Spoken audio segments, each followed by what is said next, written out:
So that you can depend on your Holden. I'll agree with that to a point. But this one's giving me a bit of buggers at the moment. So I've only had this for a few... Actually, I don't think I've had it for that long. A few months now. But today I need to change the thermostat because I just did it actually. I put a colder one in, like it opens at a colder temperature, but the every time you turn the aircon on, the temp gauge just goes right back down to cold and it just dumps all the fuel because it thinks it's a cold motor. Yeah, so we'll see how we go. I just need to drop the coolant enough to get at it. It literally just lives in there. I'm sure there's plenty of videos around, you know, how to do it, but I figured I'd do one myself because why not? Anyway, instead of taking that top hose off, I think the engine's quite warm still. It's still got a bit of pressure in it, so I'll have to wait. But anyway, I need to take that clamp off, drain some of the coolant out of it. So I've undone the bottom hose, took the cap off. The good thing was it didn't have a lot of pressure under the radiator cap. I did drive this today, driven it to work and back to do a few other things. So I'm going to try and save the coolant because it's just a fresh batch. And I did buy new stuff, but I don't want to really waste it. But we'll see how Trident does the job, and I've got a new gasket there, and I'll put a new cap on, just cause. So let's see if it's only a 5 litre super cheap container. Let's see how it goes. I remember the first time I did one of these, I'm new to Commodores, so this is the first Commodore I've ever owned, like, you know, experienced them. I'm a Toyota guy, and oh, it's warm. Oh wee. All right, that'll be enough. Right. Yeah, so I'm all new to commies, you know, the whole Ecotec for Fiat, and you know what problems are with them and what happens. So when this got given to me, it was trash. The motor was really, really knocky.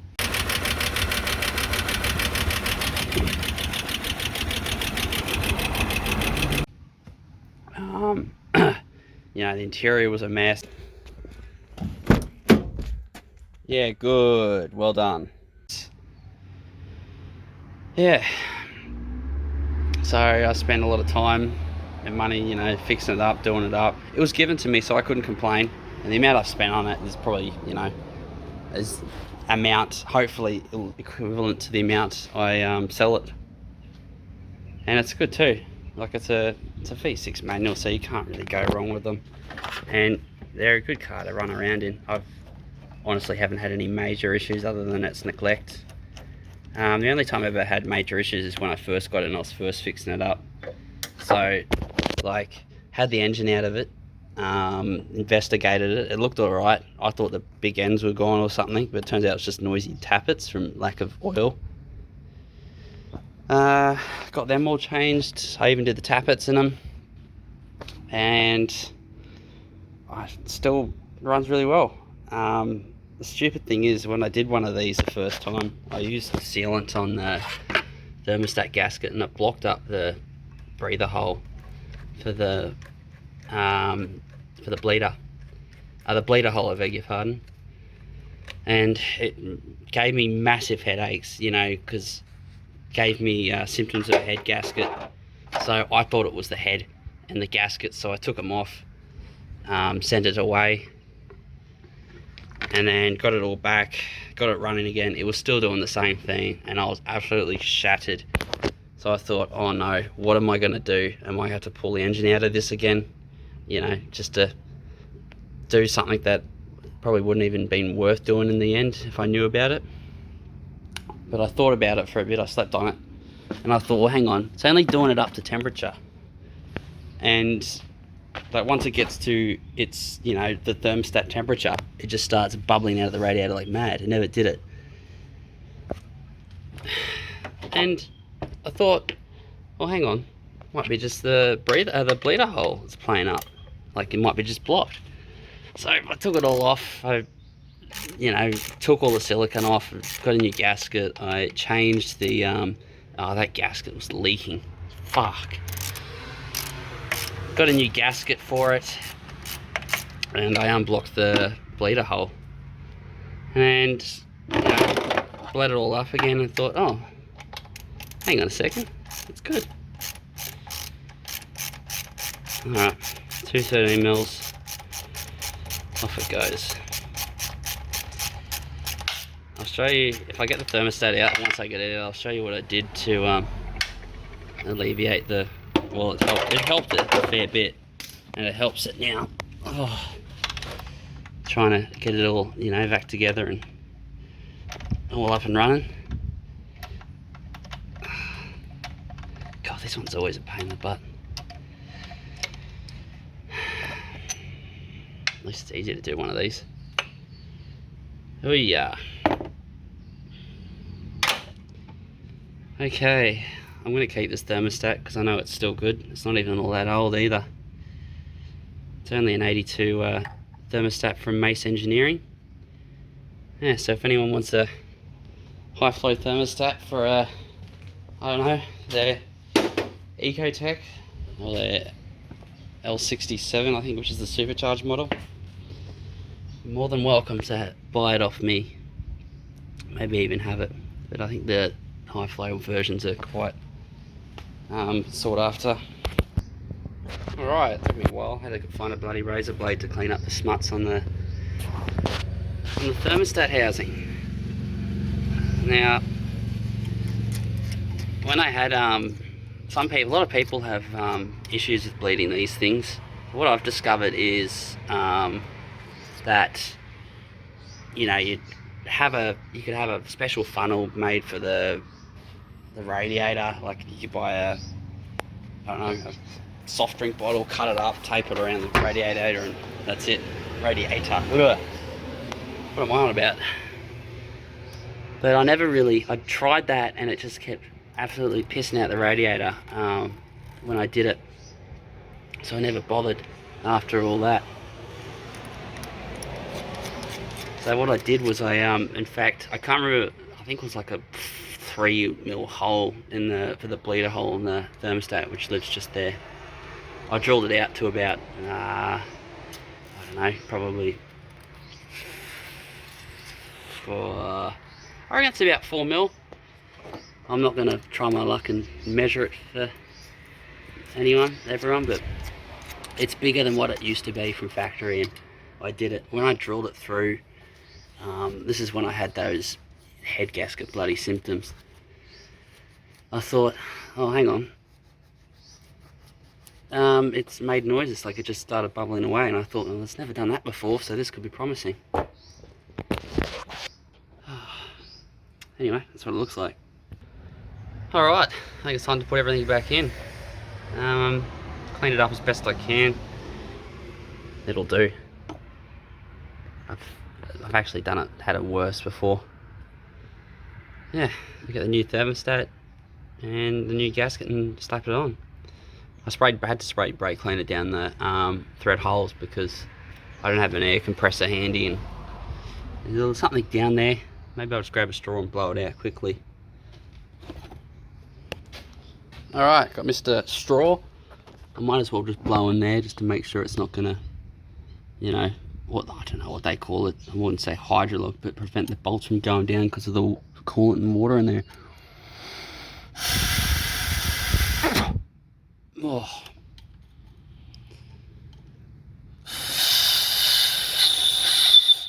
Better be safe than sorry.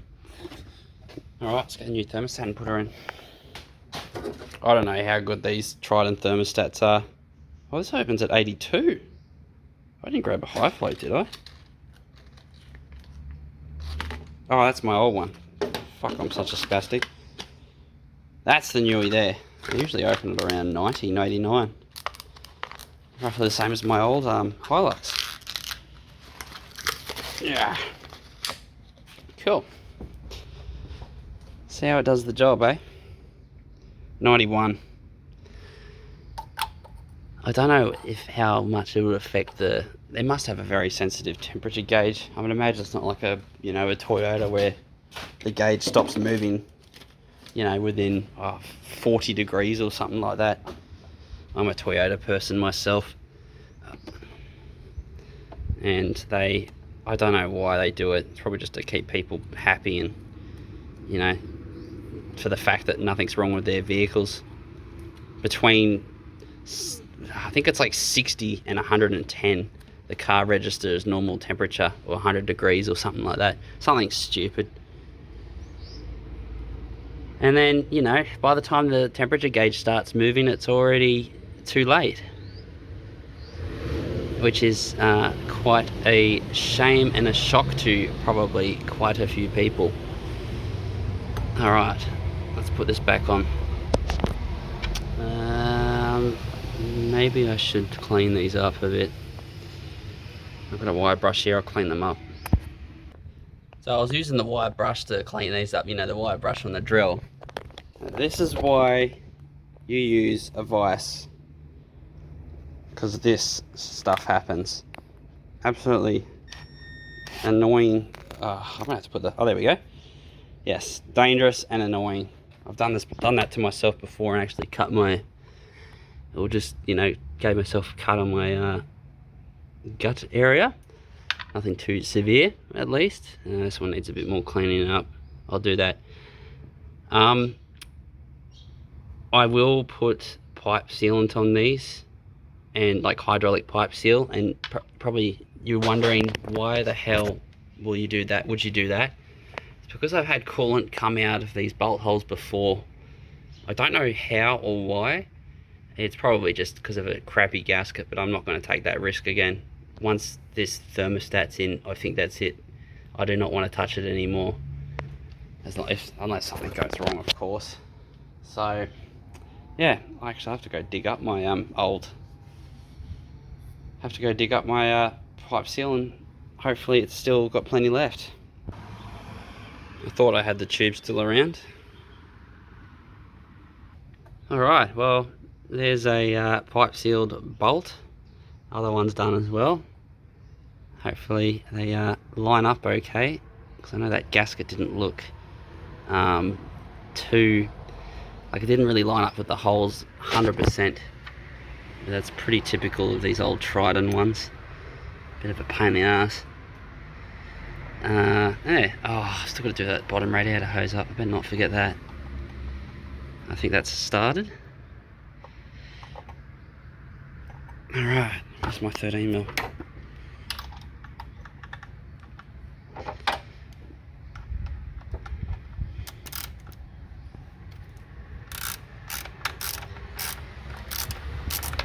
I think that's gone.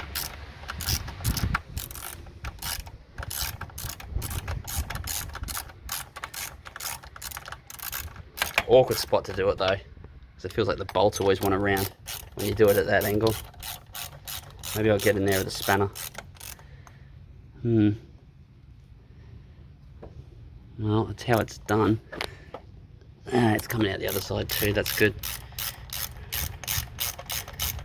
Dodgy gaskets, bloody super cheap stuff. Never really trust their stuff generally most of the time. Like, I've had some decent experiences with super cheap, but yeah, generally most of the time I'd rather go and buy genuine, or just something that that's more reputable for a quality brand. 13? No, it's 12. I don't know, like Mace Engineering, I've never had a problem with any of their gear. I always thought they make good. Wrong spanner. Pays to check what tool you grab before you walk over. I must have put it in the wrong spot. I did too. I'll clean that up later. Anyway, yeah, I've never had a problem with any of Mace's gear. Like their head gaskets, their valley gaskets for these things. I did a set of valley gaskets for this when I did the heads on it,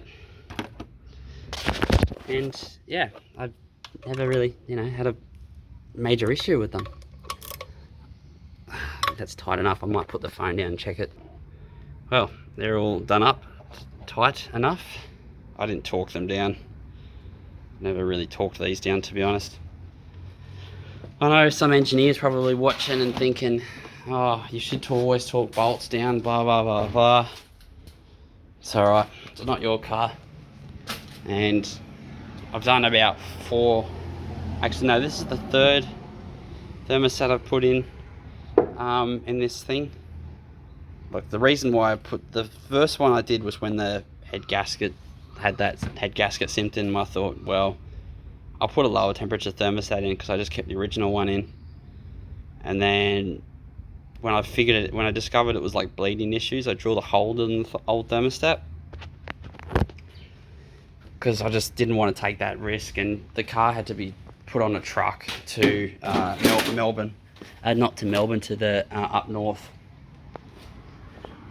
So I just did all that, got it all done. It was working, it ran. I used it for a couple of months and then I sent it up. The missus used it before I came up, and it was running good after that. But it's just now, when because of that hole I drilled in the thermostat, it was just running a bit ski whiff. And then the replacement I put in made every time you turn the aircon on, it just, yeah, the temperature was just fluctuate all the time. And if it was cooler, ran cooler, and you open the window, you could smell the fumes coming off the back of the exhaust. If it was compared to, like, say it was at its normal optimum running temperature, it was fine. And even its fuel efficiency was really poor. This car hasn't got great fuel efficiency, so hopefully this fixes the problem for now. If it improves, I'm happy. If it doesn't, well, I'm just gonna have to leave it, because I'm planning on offloading this thing during the year once I get the Discovery up and running, because that gearbox is out at the moment, got to be rebuilt. Yeah, I'm going to tighten all the clamps up and I'll put the phone down. Right, so it's time to pour the coolant that I drained out back in. I'll just tip the same, it's roughly the same amount that came out of the engine, just a bit hit the ground and a bit that came out of the housing when I undid it. But I'm just going to crack the bloody bleeder screw. Alright, that's good. Looks like I can't get it with the screwdriver because I've done it that tight. Vice grips will do the work. Sorry, my finger is in the way. I'll take that off. Probably put some put the rest of the coolant in, and then I'll run it. I might have to put the phone down to do this. Let's see if I can do it one-handed. Oh, I don't want to spill much. I already spilt enough. Oh, it's starting to fill up a little bit.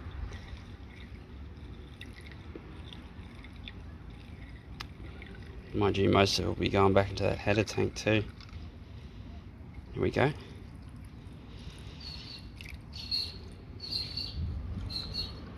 Hopefully it sort of solves the issue of the needle fluctuating on the dash. It's every time you turn the aircon on, the needle will shoot straight down, or at the same time, if you've got the aircon on and you're driving, it'll shoot straight down. Oh, Jesus. So, yes. Hopefully it'll do its job. It hasn't come out of the top of the thermostat yet.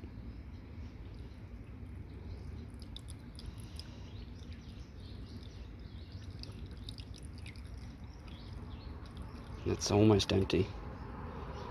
This is a clean container. This is a brand new container actually. I just bought from Super Cheap yesterday. That's pretty much the rest of it. Still a few bubbles.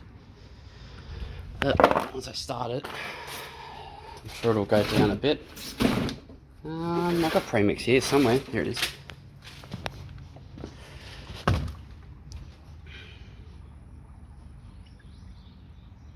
The coolant is a little bit oily still, actually, I'll admit, because when Alright, because I did the valley gaskets in this too. I noticed there was a bit of dirt in the radiator before I pulled it all off. I thought, well, hang on. That's always a symptom of a valley gasket, I've heard and I've read. So I'll do that. So I just put some set of like steel ones on from Mace Engineering. Oh, can I get this way, this far? This is pre-mixed coolant, it's not concentrate. I've poured some premix on the... I've written on it anyway. There's a set of... there's a bottle of fresh concentrate on the shelf. Oh, that's come... There's a bit of coolant that's just starting to come through now, so I think that's worthy to be... Put the bleeder back on. And I'll start and run it, and... I think that's it. See how we go. Alright, so I'm gonna run the engine now. Heater on. I'll run it for about 10-15 minutes or so, maybe less. And I'll just to top it up, and then I'll put the radiator cap on. I'll put the old one back on because I knew the old one was still good. So when it cools down, I take it for a drive. I'll put the new cap back on after it's tonight or something like that. Anyway, aircon on, aircon off, heater on. Let's do it. Ugh. So even replacing the tappets in this engine, you can still sort of hear them. They are kind of noisy. But I've never ever had a, genuinely I've never ever had a problem with them. Like dealing with them. Like, doesn't really, idle doesn't change, the noise remains the same. Probably just an old lumpy piece of shit, really. Anyway, I'll run it for a bit and probably top it up every now and again. Running for about 5 or so minutes and starting to get a bit warm, so I thought I'd put all the stuff to get everything together. Like I've had the bleeder screw off, squeeze the hose, had this cap off. A lot of people do jack the car up. I did that last time, and I just want to see if I can try and get away with not doing it this time. But if worst comes to worst and there's still air in the system, I'll jack it up when I get home, and I'll let it cool down, then I'll jack it up and bleed the system again. But yeah, I did put the same amount of coolant in it that came out. Like, I know it spilt a bit and I lost a bit, but it should be just about the same. So I'll take it for a run now, see what happens. Alright, we'll see how it goes. I'm sure it'll be alright. I'm only going to go up and down the road, take it for a spin. I just turned the heater off because it's way too hot today to be driving with the heater on, even with the windows down. So I'll take it for a spin. Good old manual Getrag Ecotecs. Well, I've driven it around for a bit now. I even turned the aircon on and started driving, and it seems to have stayed in its spot, so hopefully it's done the job. So I haven't checked for leaks yet, but we're not far from home, so I'm just going to run it home and check for leaks. I might give it a better run later. Yeah, maybe the post office, even the servo. So I turned the heater off. Oh, I had the heater on when I was driving a little bit, like when I left the driveway, had it running. But it just got too hot, it was unbearable. And because the radiator's high where all the heater hoses are, I'm sure it'll be fine. God. Anyway, let's go home. I think I'll declare that as successful. Made it home in one piece still. The gauge hasn't moved really. The aircon's still working alright. I think the because I feel like the aircon's actually a bit warmer now because of probably because it's got a warmer thermostat. The engine's probably a bit hotter. But anyway, I'll check it out. It should be good. You can really feel the heat coming off this engine, even just standing here. Anyway, it doesn't look like there's any leaks. So I think I'm going to call that a success. I'll check the coolant later and change the cap. Let's get out the temperature gun and see what it does, eh? 84, yeah, good. Whoop. Yeah, that's alright. 85, 86 as expected. 79. 220. Not bad. Oh well, I'll conclude that. Hopefully that's given you some guidance, but a lot of it I know is me just bibbling and babbling.